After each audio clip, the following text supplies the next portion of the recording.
चलिए फिर next topic जो है वो आपका background. During the British rule the parliamentary practices were started in limited and basically in undeniable way through different act. ठीक है, ब्रिटिश रूल जब था तो पार्लियामेंट्री जो सिस्टम थे जो वहां चला करते थे वो हमारे यहाँ पे भी चला करते थे। अगर आपको याद आ रहा हो तो आपको मैंने पढ़ाया था कि पहले जो है अंग्रेज जो थे ईस्ट इंडिया कंपनी के फॉर्म में आए थे, पर धीरे धीरे हमारे जो जैसे लोकमान्य तिलक वगैरह है, बाल गंगाधर है, ठीक है, जो आपके जवाहरलाल नेहरू है, वल्लभ भाई पटेल है, ठीक है ना, इन सब ने जो है धीरे धीरे अपनी जो है गोखले जो है उन्होंने अपनी अपनी जो है वॉइस को रेज करना स्टार्ट कर दिया था कि हमें भी जो है हमारा सिस्टम जो है वो अपने हिसाब से चलाने दिया जाए, हमें भी डेमोक्रेसी चाहिए और आप लोग जो है यहाँ से जाने की बात करो, यहाँ से ज्यादा से ज्यादा लूटने की कोशिश मत करो। तो आपको अगर याद आ रहा हो तो 11th में अपन ने यही पढ़ा था। ठीक है, तो धीरे धीरे उनकी डिमांड हुई कि इंडिया को जो है डेमोक्रेसी बना के जाओ, डोमिनियन स्टेटस हमें नहीं चाहिए, हमें चाहिए टोटल इंडिपेंडेंस। तो वो धीरे धीरे जब है मांग उठने लगी तब ब्रिटेन वालों ने क्या है हमको सिखाना स्टार्ट किया। आपको मैंने यही बताया था।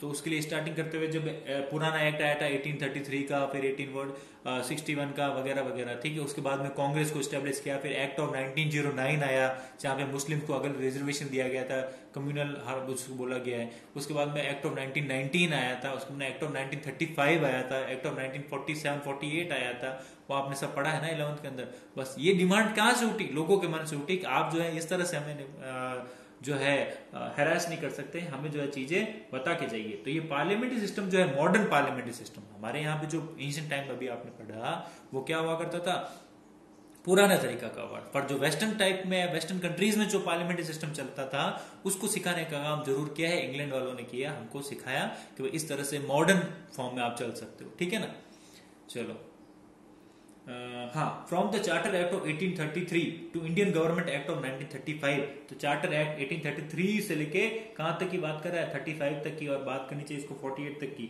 Development of parliamentary element can be found. Parliamentary element जो है ये धीरे धीरे जो छोटी छोटी चीजें हमने सीखी है, ये कहां से सीखी हमने कि जो छोटे छोटे एक्ट बने थे जहां पे अंग्रेजों ने ये कोशिश की थी कि भाई जो है इन लोगों को सिखाया जाए, ये अनपढ़ लोग हैं इनको हम सिखाते हैं कि इस तरह से गवर्नमेंट चलानी चाहिए। तो इन लोगों ने धीरे धीरे हमें सिखाया है।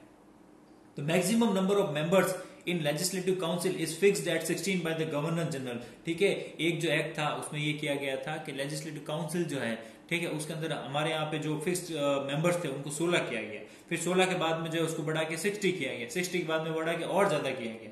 देखते हैं हाँ, the procedure to indirectly elect 4 member out of these 16 member is included. ठीक है, और इस 16 मेंबर्स में 4 इंडियंस होंगे, उनको इलेक्ट कैसे किया जाएगा, डायरेक्टली या इनडायरेक्टली, वो धीरे धीरे प्रोविजन डाले गए ताकि क्या हो हम सीख सकें कि इलेक्शन होते कैसे हैं। इसके अलावा कोई बात नहीं की इसमें। By the Act of 1892 and by the Act of 1909, the maximum number of the members were increased up to 60 and their authorization was also made strong। धीरे धीरे जो है ये नए नए एक्ट आते गए और नई नई उसमें चीजें होती गई और 16 से लेकर 60 तक पहुंच गई जो हमारी जनसंख्या मेंबर्स हैं। But on the other hand, efforts were started to split the unity of India by introducing communal system in their election। और साथ साथ में अंग्रेजों ने हमेशा ये ट्राई किया कि कैसे भी करके जो है इंडिया को जो है आगे बढ़ने नहीं दिया जाए, इनको जो है तोड़ दिया जाए। उसके लिए उन्होंने क्या किया, 1909 में मुस्लिम्स को जो है अलग से उनको रिजर्वेशन दे दिया। आपको याद आ रहा हो तो उसमें ये था कि जो मुस्लिम कॉन्स्टिट्यूंसी जो है उसमें खड़ा भी मुस्लिम हो सकता है और उसको इलेक्शन भी कौन देगा, इलेक्शन भी कौन करेगा, उसका मुस्लिम से करें, दूसरी जो जाति वाले हैं कास्ट वाले नहीं कर सकते। फिर आपको पता हो तो 1996 जो है एंग्लो का इंडियंस जो है, यूरोपियंस जो है, उनको भी धीरे धीरे रिजर्वेशन दिया गया। ये क्यों दिया गया, धीरे धीरे बांटा जाए ताकि क्या इंडिया कभी भी यूनाइट नहीं हो पाए और इंडिया से हम मतलब कि ब्रिटेन वाले कभी यहां से जाए ना, हमारा यहाँ पे रूल रहे। ठीक है ना, चलिए।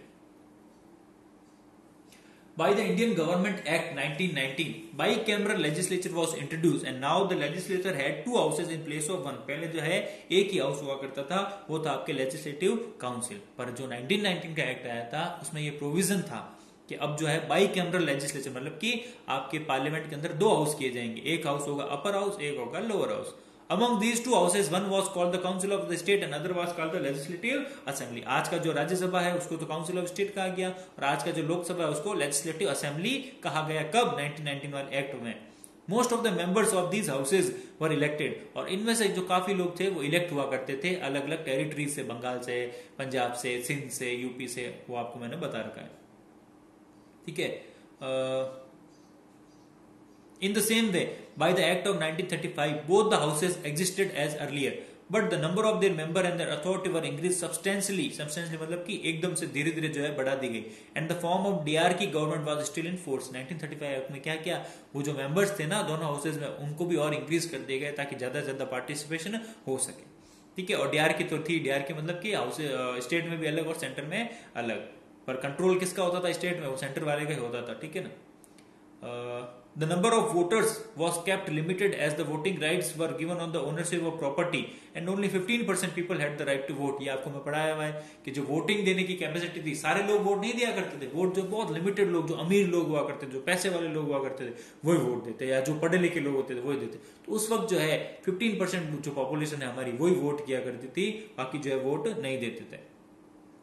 The voters were divided into several sections on communal and commercial basis. जो है पैसों के कॉमर्शियल के हिसाब से, ग्रुप्स के हिसाब से, जाति के हिसाब से जो है वोटर्स को बांट दिया गया था ताकि क्या हो, ज्यादा ज्यादा प्रॉब्लम क्रिएट हो सके. Naturally, all these non-democratic elements were removed from the parliament formed by the Indian Constitution and it was formed according to the democratic rules, values. ठीक है. और ये जो सारी जो हमारे ड्रॉबैक्स थे कि भाई मुस्लिम्स को अलग रिजर्वेशन, हिंदूज को, सिख्स को, या ये वोट नहीं दे सकते, वो वोट नहीं दे सकते, तब तो फिर डेमोक्रेसी हुई. डेमोक्रेसी तो वो होती है जहां पे पूरी पब्लिक पार्टिसिपेट कर सके, चाहे वो गरीब हो, अमीर हो, कोई भी हो. ठीक है. वो होती democracy.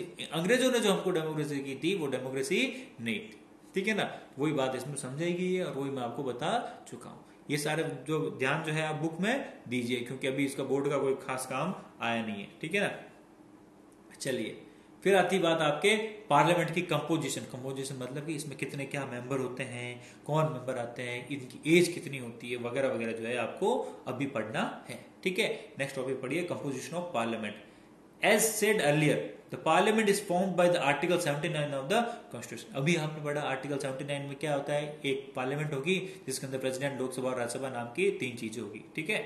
According to it, beside the president, the parliament will have 2 houses, the council of the state and the houses of people. Lok Sabha और राज्यसभा इसके अंदर होंगे. As being a member of executive, the function of the president have been described under the executive power of the president. President जो है, क्योंकि ये इसका executive का पार्ट भी है और पार्लियामेंट का पार्ट भी है, तो इसके जो पावर जो है वो एग्जीक्यूटिव और पार्लियामेंट दोनों में जो है अलग से डिस्क्राइब किए हुए हैं. हाँ. So, now we will study about the formation of the 2 houses of the parliament, their function and powers and the procedure of the parliament. अब हमको पढ़ना है कि दोनों हाउसेस के अंदर क्या क्या होता है, क्या नहीं होता है, किस तरह से वर्क करती है. और प्रेसिडेंट जो है उसको हम कहाँ पढ़ेंगे, उसको हम अलग से एग्जीक्यूटिव वाला जो पार्ट आएगा वहां पे हम अलग से पढ़ लेंगे. प्रेसिडेंट के पावर कैसे होते हैं, प्रेसिडेंट के इलेक्शन कैसे होते हैं, पहले प्रेसिडेंट किस तरह से इमरजेंसी लगाता है, किस तरह से गवर्नर को अपॉइंट करता है, एक्सेट्रा एक्सेट्रा सारी चीजें. इसमें यही कहा गया है कि प्रेसिडेंट को बाद में पढ़ेंगे, अभी जो है लोकसभा और राज्यसभा को पढ़ लेते हैं. आई बात समझ में. चलो, फिर अब आपको पढ़ना है कंपोजिशन ऑफ पार्लियामेंट. तो कौन सी चीज पूरी हुई है, बैकग्राउंड जो है वो आपके यहाँ पे पूरा हुआ है. बैकग्राउंड क्या, जो आपने 11th के अंदर पढ़ा था वो इसने वापस बताया, या जो मैं अभी इतने दिन से बोल रहा हूं. अब हमको पढ़ना है कंपोजिशन. हाँ, फिर पढ़ना है qualification and disqualification of the members of the parliament. किस तरह से जो है कौन क्वालिफाइड है, कौन क्वालिफाइड नहीं है, एज कितनी होनी चाहिए, वगैरह वगैरह, जो सारी चीजें. ये बहुत ही ध्यान से पढ़ना है. इसके अंदर कुछ एक टर्म्स आएंगे जो आपको थोड़ा डिस्टर्ब कर सकते हैं, बोले ये क्या हो रहा है. ठीक है ना. तो चलो ध्यान देना. अब the constitution describe the following qualification for the members of the parliament. अगर आपको मेंबर ऑफ पार्लियामेंट बनना है, आपको खुद को, मुझे जो है बनना है, तो आपकी क्या क्वालिफिकेशन होनी चाहिए, आपने क्या क्या स्पेशल ये सारी चीजें होनी चाहिए. ठीक है ना. पहला पॉइंट क्या है भाई, बहुत आराम से देखना है. देखो, he she should be citizen of India. वो या आप या मैं जो भी है वो क्या होने चाहिए, सिटीजन ऑफ इंडिया होना चाहिए. ठीक है. इसमें एक हल्की सी टेक्निकल चीज आएगी, आप थोड़ा ध्यान देना. It has been demanded for a long time in the country that the person who is appointed on the highest post of the country should be an Indian by birth. Many countries have such provision, although Indian Constitution does not describe it yet. ठीक है. इसमें demand चलती आई है कि citizen of India, citizen of India कौन, आपको पता हो, अगर शायद नहीं पता है, इंडियन सिटीजनशिप जो है वो लेने के 5 तरीके होते हैं. वो लेने के 5 तरीके होते हैं. आप लोग कैसे हो भाई, आप लोग कैसे हो कि भाई हमारे फोर फादर जो थे, दादा परदादा, वो सब इंडिया के थे, तो ऑटोमेटिकली आप क्या हो जाते हो, इंडियंस. पर अगर कोई बाहर का आदमी बाहर का कैसे कि कोई आदमी, देखो ढंग से सुनना, एक आदमी है वो बाहर गया, एक आदमी है वो बाहर गया, उसने किसी से यूरोपियन से शादी कर ली, लो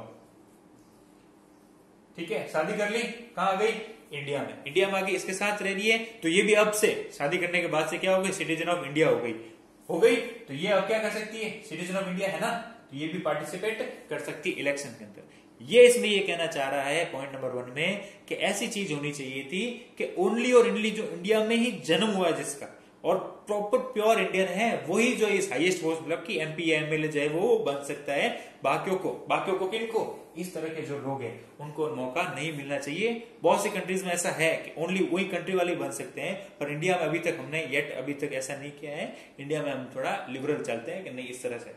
दूसरा केस, ठीक है, दूसरा केस सुनो, जो गर्ल है वो इंडियन है, मैन जो है वो बाहर का है, ठीक है, वो बाहर का, इनकी शादी हो जाती है और इसको जब इंडियन सिटीजनशिप मिल जाती है तो ये भी पार्टिसिपेट कर सकता है, ठीक है। तो वो सोनिया गांधी वाला जो भी आपको पता ही है, ठीक है। तो इस तरह की जो चीजें होती है ये चीज कहेगी है कि टोटल सिटीजन ऑफ इंडिया होना चाहिए। अब देखो कोई आदमी है, कहाँ का है, नेपाल का, चाइना का, मान लो चाइना का है, वो यहाँ पे आया था वीजा लेके, क्या लेके, वीजा लेके, ठीक है, और यहाँ पे थोड़े दिनों के लिए काम किया, धीरे धीरे यहाँ पे सेटल होना स्टार्ट किया, उसने घर वर बना लिया, यहीं पे धीरे धीरे सेटल होने लग गया, बार बार वीजा एक्सटेंड होता गया, यहीं पे वो घर बसाता गया और पार्टिसिपेट करता गया। यहाँ पे एक नॉर्म्स है कि अगर आप 10 साल तक इंडिया में रह जाते हो, किसी भी करके टोटल 10 साल का पूरा टाइम ड्यूरेशन कंप्लीट कर देते हो, कैसे बड़े चाहे किस्तों में भी हो कि आप 70 दिन यहाँ पे रहे, फिर वापस चाइना गए, फिर 5 दिन यहाँ पे रहे, 10 साल अगर आप कंप्लीट कर देते हो तो भी आपको सिटीजनशिप मिल जाएगी अगर आप आवेदन करते हो तो इंडिया की।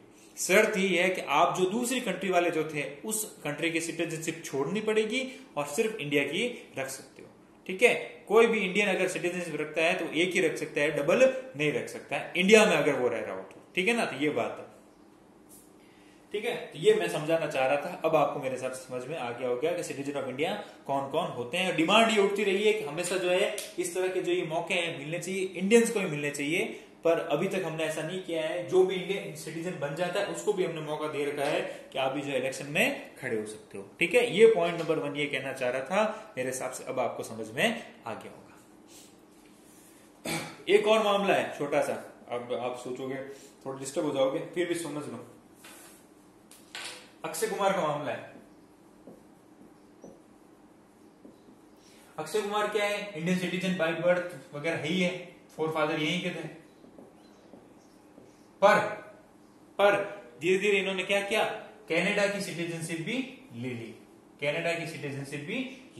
ठीक है, कनाडा की ले ली। ये ऐसा क्यों हुआ कि ये इंडियन ही थे तो इनकी इंडियन सिटीजनशिप अभी कैंसिल नहीं हुई है, क्यों कि इंडिया के ही माने जाते हैं, पर ये अपने आप को कहते हैं, इनके प्रोफाइल में लिखा हुआ है कि सिटीजन किसके हैं, कनाडा के सिटीजन हैं, ठीक है। और मैं कनाडा का रहने वाला हूँ, इंडिया में मैं काम करता हूँ, एक्टिंग जो है मेरा बिजनेस है, सॉरी जो भी प्रोफेशन है उसके हिसाब से। तो इनकी इंडियन सिटीजनशिप जो है वो अभी सस्पेंडेड है, वो भी क्या है, सस्पेंडेड है, अभी होल्ड में। अगर ये चाहे तो फिर से इंडियन सिटीजनशिप ले सकते हैं, मतलब एक तो आवेदन में है, पासपोर्ट वगैरह इनको इंडियन मिल सकता है, पर तब क्या होगा, इनको कनाडा वाली छोड़नी पड़ेगी, अभी ये किसके सिटीजन है, कनाडा के सिटीजन कहलाते हैं। अगर आप गूगल कहीं भी चेक कर लो, ये इंडियन सिटीजन नहीं कहलाते हैं, ठीक है। डॉक्यूमेंट्स की बात है, बाकी ऐसा कोई स्पेशल चीज नहीं। तो बात ये, एट अ टाइम आप एक ही सिटीजनशिप रख सकते हो, दूसरी अगर रखते हो तो वो सस्पेंड गिनी जाएगी, ठीक है ना। चलिए, तो ऐसे ही अलग मामला था, नहीं समझ में आया तो लोड मत लो। चलो भाई, पहला पॉइंट जो है वो इंपॉर्टेंट था, क्लियर हो गया। उसके बाद चलते हैं आगे। He she should be minimum age of 30 years for the council of state. Council of state मतलब कि राज्यसभा की बात कर रहा है, काउंसिल मतलब कि ग्रुप, ठीक है, स्टेट मतलब कि राज्य होता है ये।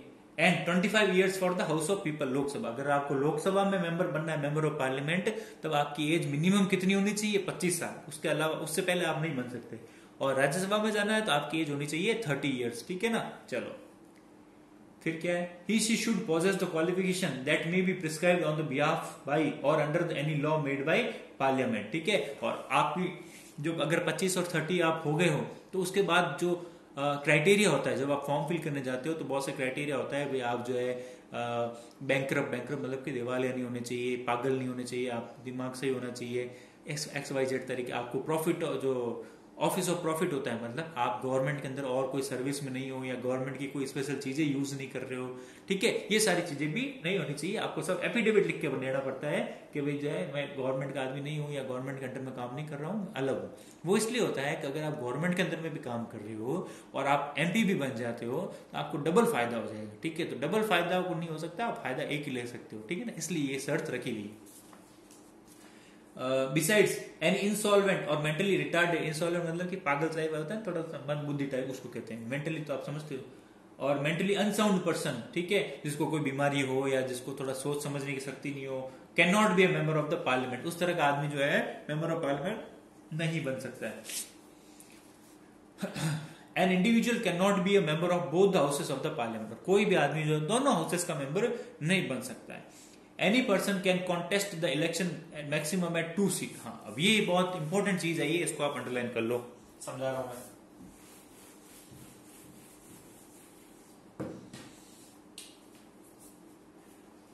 अगर आप जो है लोकसभा के लिए खड़ा होना चाहते हो तो आप, कितनी सीट है पूरे इंडिया में, ठीक है, इन 543 सीट्स में से कोई भी 2 सीट पे आप चाहो तो खड़े हो सकते हो, कोई भी 2 सीट्स पे आप चाहो तो मैक्सिमम 2, इससे ज्यादा नहीं, 2 सीट पे खड़े हो सकते हो, ठीक है। दोनों पे आप इलेक्शन लड़ सकते हो, ठीक है। अगर आप दोनों ही सीटें जीत गए, दोनों इलेक्शन पर खड़े हुए, दोनों सीटें जीत गए, तो आपको कोई भी एक रखनी पड़ेगी और एक को छोड़ना पड़ेगा, ठीक है, क्योंकि साहब मैं इसमें माना जाऊंगा। दोनों सीटें आप नहीं रख सकते, दोनों हार गए तो हार गए, दोनों जीत गए तो ये कंडीशन होकर एक हार गए एक जीत गए तो ऑटोमेटिकली एक जो जीते उसी में गिने जाओगे, ठीक है। सीधा सा एग्जांपल समझो, मोदी जी जो है आपके 2014 में जब इलेक्शन हुआ था तब ये जो है गुजरात से भी लड़े थे, गुजरात से भी लड़े थे, और आपका वो जो क्या है वाराणसी, वाराणसी गुजरात की कौन सी सीट थी, राजकोट थी मेरे हिसाब से, जहां तक मुझे याद आ रहा है, ठीक है ना, राजकोट थी, कौन सी थी, यही थी, ठीक है। दोनों सीटों से लड़े थे, ठीक है, और ये दोनों पे जीत गए थे, और ये दोनों पे जीत गए थे, देखो ढंग से सुनना, दोनों पे जीत गए थे।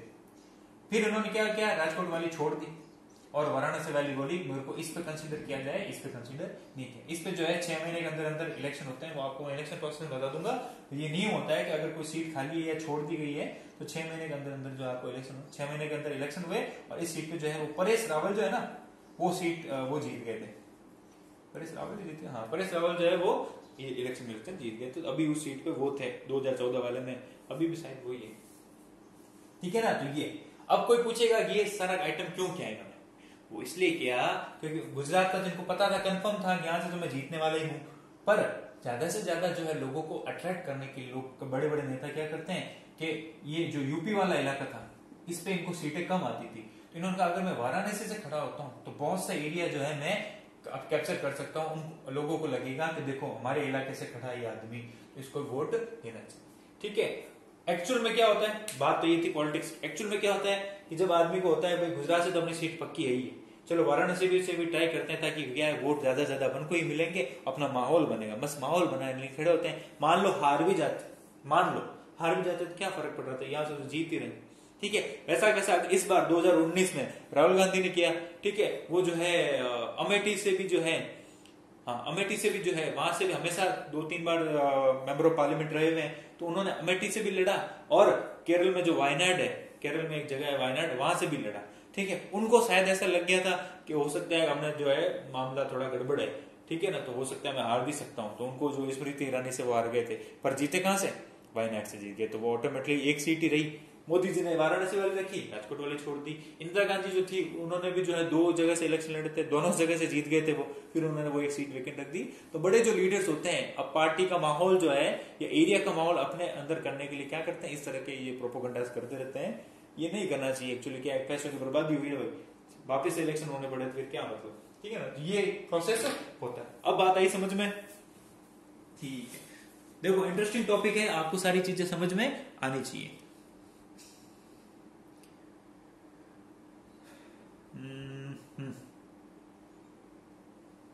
If he she is elected on both, he she has to choose one, has to vacate the other seat in month. एक महीने के अंदर खाली करनी पड़ेगी, एक महीने के अंदर खाली करनी पड़ेगी, ठीक है। फिर कोई कहेगा सर आपने तो 6 महीने कहा था। ढंग से सुनो आप, एक महीने के अंदर तो खाली करनी पड़ेगी, उसके अंदर इलेक्शन जो है 6 महीने के अंदर अंदर वापस हो जाना चाहिए, ठीक है। एक महीने के अंदर तो खाली करनी पड़ेगी और इलेक्शन जो है 6 महीने के अंदर अंदर वापस हो जाना चाहिए। दो बातें हैं, ठीक है ना। आप वीडियो जो है हमेशा जो है ढंग से सुना करो, क्या चीज मैं क्या कह रहा हूं, फिर जो है आप क्वेश्चन जो है रेज किया करो, ठीक है ना। और इसलिए मैं राय देता हूं कि ईयरफोन, वो हेडफोन क्या बोलते हैं उनको, वो जो है कान में डाल के जो है उससे सुना करो तो डिस्टर्बेंस नहीं होगा।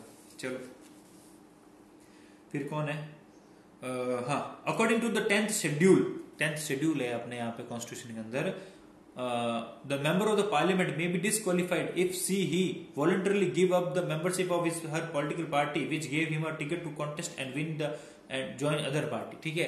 एक 10th शेड्यूल है, उसके अंदर ये नियम लिखा हुआ है, कॉन्स्टिट्यूशन के अंदर लिखा हुआ है कि अगर कोई पार्टी, मान लो बीजेपी से खड़ा है, इलेक्शन जीत जाता है, ठीक है, और फिर वो क्या करता है, पार्टी को छोड़ देता है, और फिर वो क्या करता है, पार्टी को छोड़ देता है और किसी दूसरी पार्टी में जो है वहां पे इंक्लूड हो जाता है, दूसरी पार्टी में क्या हो जाता है, ज्वाइन कर देता है, तो उसकी जो है मेंबरशिप कैंसिल हो जाएगी, उसका इलेक्शन कैंसिल हो जाएगा। ऐसा आप नहीं कर सकते। क्यों? क्योंकि जब आपको जरूरत थी तब तो आप बीजेपी से लड़ लिए, फिर जब मौका आया तो आप क्या दूसरी पार्टी में चले गए, ऐसा नहीं हो सकता। या कोई पार्टी का आदमी था, समाजवादी पार्टी का, इलेक्शन तो लड़ा उसने समाजवादी पार्टी के अंडर में, और फिर वो जुड़ कहां गया, दूसरी पार्टी में जुड़ गया, समाजवादी को छोड़ दिया। तो अगर ऐसा कोई आदमी करता है, डिस्क्वालिफिकेशन की बात कर रहे हैं ना, अगर ऐसा कोई आदमी करता है तो उसको जो है सस्पेंड कर दिया जाएगा, उसकी जो है पोजीशन जो है वो कैंसिल हो जाएगी, फिर वो मेंबर नहीं रहेगा। ऐसा आप नहीं, ताकि क्या हो, लोग पार्टी चेंज नहीं करें। ये नियम क्यों बनाया हुआ है, ताकि लोग क्या करें, पार्टी चेंज नहीं करें, ठीक है ना, ये बात है। और जनता के साथ भी धोखा है, आपने लड़ा तो इसके हिसाब से, तो जनता ने तो वोट उनको दे दिया, फिर पता चला अगर ये तो वो 5 दिन में उधर चला गया, तो वो चीज कैंसिल करने के लिए he she must not have been found guilty of certain election offences and corrupt practices। दूसरी बात कर रहा है कि वो आदमी जो इलेक्शन लड़ रहा है वो कहीं पे भी उसको कोई भी इलेक्शन में धोखाधड़ी वाला मामला नहीं होना चाहिए, कभी भी जेल वेल नहीं गया हुआ होना चाहिए, या किसी को जो है कोई लॉस नहीं पहुंचाया हुआ होना चाहिए, ठीक है। उस पर कोई भी क्रिमिनल एक्टिविटी या कोई भी केस वाइज नहीं हुआ होना चाहिए। अगर ऐसा होता है तो भी आप इलेक्शन नहीं लड़ सकते। ये बात है, आपको इलेक्शन कौन कौन लड़ सकता है उसकी बात कर रहे हैं। आप में जो है कोई भी केस नहीं होने चाहिए, आप करप्ट नहीं होने चाहिए, आपने कोई कहीं से सामान हड़पा नहीं हो या कोई घोटाला नहीं किया हो, इस तरह के आप नहीं होने चाहिए, ठीक है। आरोप लगना अलग बात होती है, फिर से सुनना, आरोप लगना अलग बात होती है, कोर्ट में प्रूव होना चाहिए। आप पे आरोप लगा हुआ है कि आप जो है 5,000 करोड़ के घोटाले में फंसे हुए हो, आरोप लगा हुआ है, कोर्ट में प्रूफ नहीं हुआ है, तो आप इलेक्शन लड़ सकते हो, कोई प्रॉब्लम नहीं है। पर अगर ये प्रूफ हो जाता है कि हाँ आपने लड़ा है, तो उसी दिन आपकी जो सारी जो ये मेंबरशिप है वो उसी दिन सस्पेंड हो जाएगी। आई बात समझ में? चलो, जैसा कि लालू प्रसाद यादव के साथ हुआ था, ठीक है ना। चलो कहां गया, it is also mentioned about the qualification and disqualification of the members of the parliament that no educational qualification is important for this person, while in many states along with Rajasthan a certain minimum education is necessary for contesting the local election, ठीक है। पूरे election process में लोकसभा और राज्यसभा और assembly की बात कर रहा हूँ, स्टेट असेंबली की 3 जगह की बात कर रहा हूँ, फिर से सुनना, लोकसभा, राज्यसभा और स्टेट असेंबली या स्टेट काउंसिल में कहीं पे भी एजुकेशनल क्वालिफिकेशन नहीं है कि आदमी इतना पढ़ा हुआ होना चाहिए, 8वीं 10वीं वगैरह वगैरह। कुछ टाइम पहले राजस्थान में लोकल इलेक्शन, फिर से सुनना, लोकल इलेक्शन जो पंचायती राज वाले होते हैं या म्यूनिसिपल वाले होते हैं, उसमें यह कहा गया था कि सरपंच बनने के लिए आपको 8th या 10th क्लास होना चाहिए, प्रधान बनने के लिए जो आपको 10th, पंचायत समिति मेंबर बनने के लिए 10th पास होना चाहिए। ये निकली थी, ये वही लिख रहा है कि राजस्थान में ऐसा निकला था। कहां पे? लोकल इलेक्शन में। लोकसभा, राज्यसभा या राजस्थान असेंबली की बात नहीं कर रहा है, सुन लेना, ठीक है ना। निकला था, फिर वो जो अभी गवर्नमेंट आई कांग्रेस की, उन्होंने कैंसिल कर दिया। अब सरपंच बनने के लिए 8th 10th वगैरह पास होना जरूरी नहीं है, पहले था, अगर आपको याद आ रहा हो तो, ठीक है ना। ये चीज इसने लिखी हुई है क्योंकि बुक पुरानी छपी हुई है, तो इसने नई जानकारी नहीं लिखी है, आपको तो पता ही है। अब आती ओथ। ओथ मतलब कि शपथ जो लेते हैं, मैं भारत का नागरिक जो है, भारत की अखंडता वो रखूंगा वगैरह वगैरह। All the members of the parliament who are addressed as MP, MP मतलब member of parliament, और parliamentarian, parliamentarian मतलब कि पार्लियामेंट का member, by us take an oath before the president। ये सारे शपथ किसके सामने लेते हैं? प्रेसिडेंट के सामने। अगर आपको पता हो इलेक्शन हुए और जब नए नए प्रोसेस होते हैं तो प्रेसिडेंट खड़ा होता है, बोलता है मैं, फिर आदमी बोलता है मैं XYZ ये प्रतिज्ञा करता हूं कि मैं भारत की एकता अखंडता संतुष्ट रखूंगा, मैं कोई भी द्वेष के बिना काम करूंगा वगैरह वगैरह, जो भी प्रेसिडेंट और the other person appointed by him for this, ठीक है। या तो प्रेसिडेंट के सामने शपथ लेनी पड़ेगी, एमपी की, एमएलए नहीं, एमपी की, एमएलए वगैरह गवर्नर के सामने, ठीक है। मेंबर ऑफ पार्लियामेंट को प्रेसिडेंट, या अगर प्रेसिडेंट नहीं है या बीमार है वगैरह वगैरह कुछ है तो उनको जो है ये शपथ कौन दिलाएगा, उनको जो है शपथ कौन दिलाएगा, उनको शपथ दिलाएगा कोई भी आदमी जिसको प्रेसिडेंट ने इस चीज के लिए अपॉइंट किया है, ठीक है ना। चलो, before taking charge of their office and signing the document, ठीक है। तो अगर आपको जो है एमपी बन गए हो, इलेक्शन लड़े थे आप एमपी बन गए हो, अब आपको जो है आपको चार्ज लेना है, आपको जो है आगे बढ़ना है, तो पहले आपको शपथ लेनी या ओथ लेनी बहुत ही जरूरी, ठीक है ना। चलिए नेक्स्ट आता है आपके सेशंस ऑफ पार्लियामेंट। पार्लियामेंट में कितने सेशंस होते हैं और उनको कौन बुलाता है। इसमें आर्टिकल पढ़ना देखो, according to the article 85 session of parliament जो है वो किस में दे रखा है, आर्टिकल 85 में। The president shall from time to time summon each house of the parliament to meet at such a time and place as he think fit, but the gap between it last sitting and one session and the date appointed for it first sitting in the next session must less than not be 6 months। देखो फिर से सुनना, बहुत technical चीज है।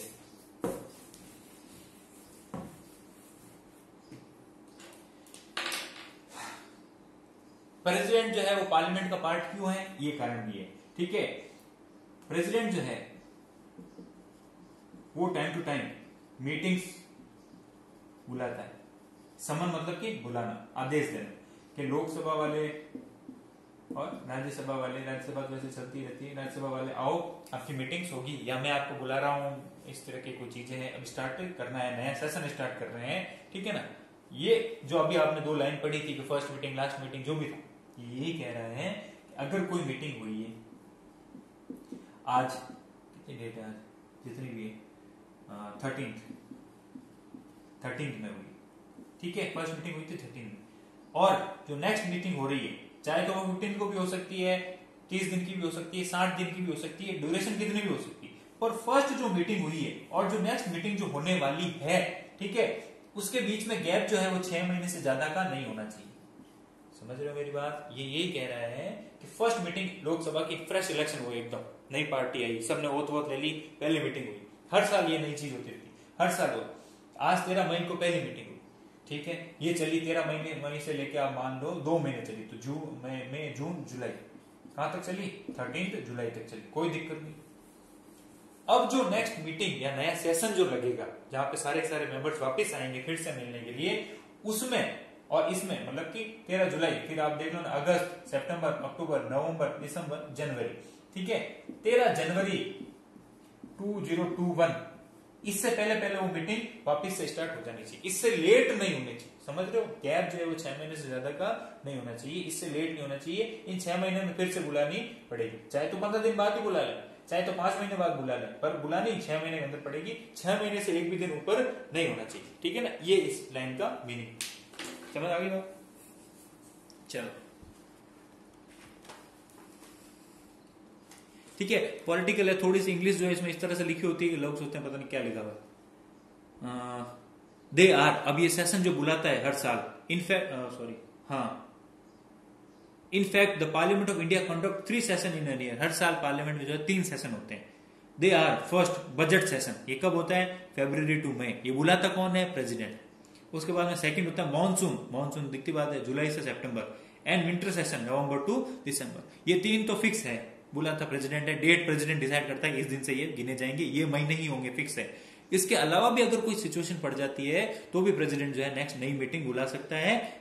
उसमें ये समन देता है, आदेश देता है कि भाई इमरजेंसी हो गई या ये लॉकडाउन, सॉरी कोरोना फैल गया तो मीटिंग करनी जरूरी है, वगैरह वगैरह जो भी, ठीक है।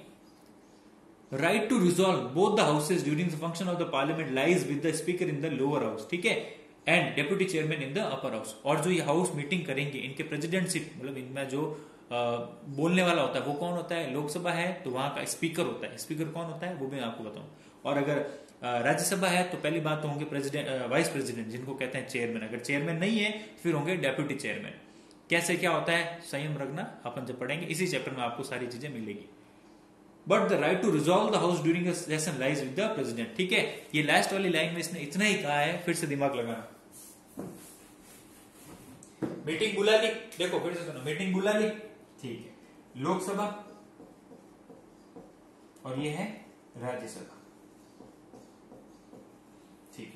मीटिंग चल गई, प्रेसिडेंट आया, मीटिंग हो गई, ओके। रोज की जो मीटिंग है, रोज की, फिर डेली 11 बजे स्टार्ट हुआ सुबह, मीटिंग को टर्मिनेट करना मतलब कि खत्म करना। इसके ऑर्डर कौन देगा? तो भाई आज 5 बज गए शाम को, आज की मीटिंग खत्म होती है, या 2 बज गए, ज्यादा शोर शराबा हो जाता है तो ये कहेंगे यार 2 बज गए बस बहुत, अब मीटिंग कल होगी, अब मीटिंग कल होगी, टुमारो, या 2 दिन बाद या 2 डेज बाद। ये ऑर्डर कौन देता है? जो भी स्पीकर होता है ना, मतलब जो भी चेयरमैन होता है वो, लोकसभा में स्पीकर और राज्यसभा में डिप्यूटी चेयरमैन, या अगर चेयरमैन बैठे हैं तो वो दोनों, इसमें दोनों बात नहीं लिखी, अगर चेयरमैन बैठे हैं तो वो, नहीं तो डिप्टी चेयरमैन। ये बोलते हैं हाँ आज की मीटिंग खत्म, कल आना इतने बजे या परसों आना कर देना। ये तो डेली या 2-3 दिन बात है। पर अगर सेशन बुलाना, ठीक है मेरी बात सुनो, सेशन बुलाना कौन सा? मॉनसून, विंटर, समर, ये जो सेशन अभी हमने पढ़ा है ये कौन बुला सकता है? ये ओनली प्रेसिडेंट ही बुला सकता है, समझ रहे हो? बड़ी जो चीज है वो कौन कर सकता है? प्रेसिडेंट। क्योंकि इस तारीख से सेशन स्टार्ट होगा। रोज की जो डेली करनी है, रोज प्रेसिडेंट नहीं आते हैं वहां पे, ठीक है, ये सिर्फ 3 बार ही आते हैं या 1 बार ही आते हैं। बाकी जो ये सारी चीजें कौन करता है? लोकसभा और राज्यसभा में। यही बात इसमें समझाई गई। आगे बात समझ में? चलो बाकी टॉपिक लेंगे हम कल।